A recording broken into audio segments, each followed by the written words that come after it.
Hello, kindergartners. Mrs. Gustafson here. I have Boone. How does his haircut look? Looks good, doesn't it? If you think it looks great, give me 2 taps on your head. Of course, it looks great, Boone. We love it. I don't have William here to help me today, so Boone is going to be with me, and if he acts naughty, I'm so sorry. It's just the way it is at our house right now. I'm in a different room today. I'm in my pretty room. It's called my pretty room because nobody gets to be in this room but me and my friends. Boone has decided to come in this room quite often, and then it doesn't look so pretty. So I hope everyone is doing well. I miss you. I'm enjoying the videos that people are sending, and I hope you're enjoying them too, seeing your friends. I'm going to read a story today. The book is called 3 Hens and a Peacock. Look at the chicken's faces and the peacock's face.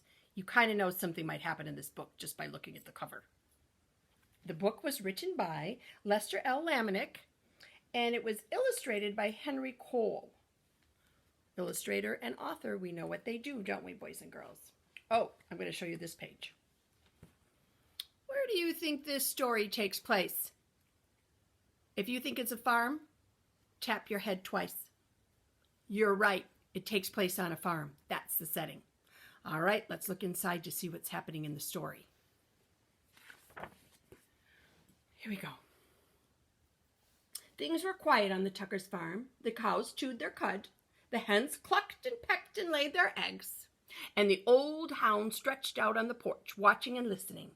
Once in a while someone would stop to buy tomatoes or corn, perhaps a quart of milk. Nothing unusual really happened here until, do you see what's happening? The truck is dropping off a box. And look at everybody. They're kind of like, what is that? That peacock showed up. Look at he came out of the box. The cows and the hens and the old hound kept right on doing what they'd always done. But the peacock had never lived on a farm. He had no idea what to do. So he spread his fancy feathers and set to shrieking. Everybody let me know how you would shriek like a peacock. Boone is doing something naughty, sorry. I think a peacock would shriek like this. Why don't you all try shrieking like a peacock? It sounds great. Here we go. Eventually, the peacock wandered down to the road. When cars whizzed by, he shook his feathers and cried out in his loudest voice. Of course, folks stopped for a closer look. Look at the people with cameras, and they're coming on cars, and they can hardly believe what they're seeing. They probably are not used to seeing peacocks on a farm.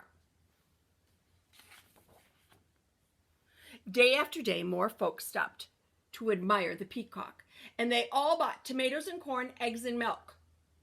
Business on the Tuckers' farm was booming. I bet that makes the farmer happy if people are buying a lot of his goods. Everyone seemed to be happy to have visitors stopping by. Take a good look at the chickens' faces. Do you think those chickens look happy? I don't think so. Let's see what happens next. Uh-oh, I'm looking at the pictures. It looks like the chickens are having a discussion. It looks like the peacock is outside the hen house and might be listening to what they're saying. Oh no. And look at the cows' faces. Let's see what happened. But trouble was brewing in the hen house. The hens were squawking and clucking and flapping their wings. We do all the work around here. I'd like to see that peacock lay one single egg. Exactly. He just struts around screaming. I suppose fancy feathers are more important than laying eggs. Ooh, they're not happy. The lazy peacock gets all the attention, and we do all the work. Ooh. Oh, look at Peacock's face. Do you think he's happy to hear that the hens are not really happy with him because he gets all the attention? It's kind of sad what happened. And I'm looking at the cows' faces again. The cows are like, uh-oh, that's not good.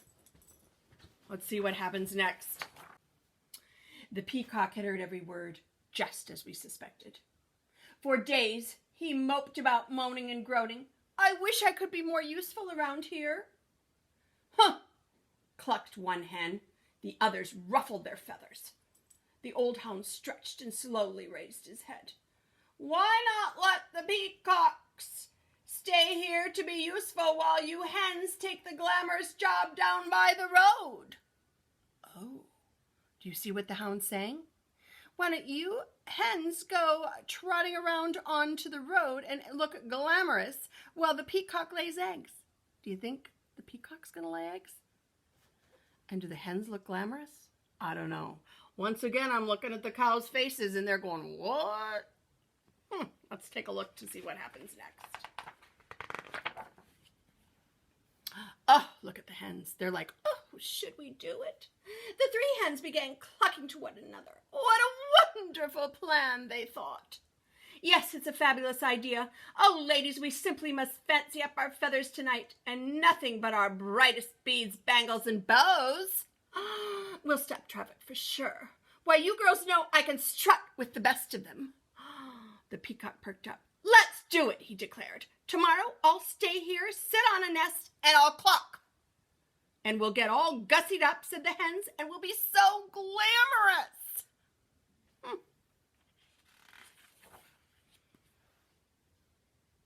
At sunrise the next morning, the hens strutted down to the road. Oh, look at them.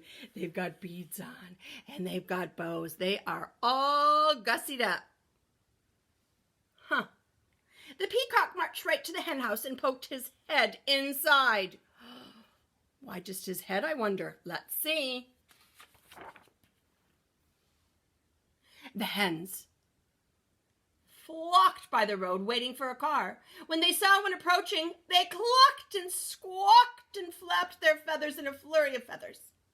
Oh, flapped their wings in a flurry of feathers. But every car whizzed right on by. Oh, look at their faces like, are you kidding me? Oh, the poor peacock. Look at the peacock. The peacock sucked in his tummy and wiggled from left to right, trying to squeeze through the tiny hen house door. His front half was in, but his back half was out. Oh, that poor peacock couldn't get in the hen house. Down by the road, those hens tried every chicken trick they knew. Not one single car stopped. Finally, the peacock made it into the hen house. He held his breath and pushed with all his might. But no matter how hard he tried, he could not lay one single egg. Not one! Oh, poor thing. They're not having any luck. The old hound stretched out on the porch, watching and listening. What's that peacock doing in the hen house? Said Farmer Tucker. Who knows? Said Mrs. Tucker.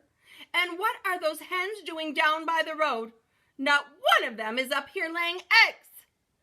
Well, the way things are going, we aren't likely to have anyone buying eggs today, said Farmer Tucker. We need that peacock down there stopping the cars. I love looking at the cows' faces. Look at, they're like, uh-oh. Let's see.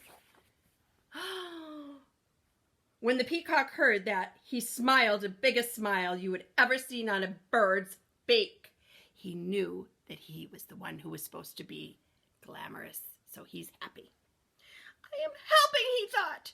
He squirmed back and forth until he popped out of the cramped hen house, and then he trotted off to find the hens. So he had heard what they said, and so he knew he was helpful.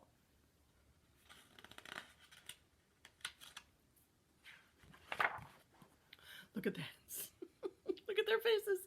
They look exhausted. Let's see what they say. The exhausted hens were all clucked out. Every feather was out of place. What a day! We couldn't get one car to stop. It's true. Why, most of them didn't even slow down to take a look at us. Oh, the poor things.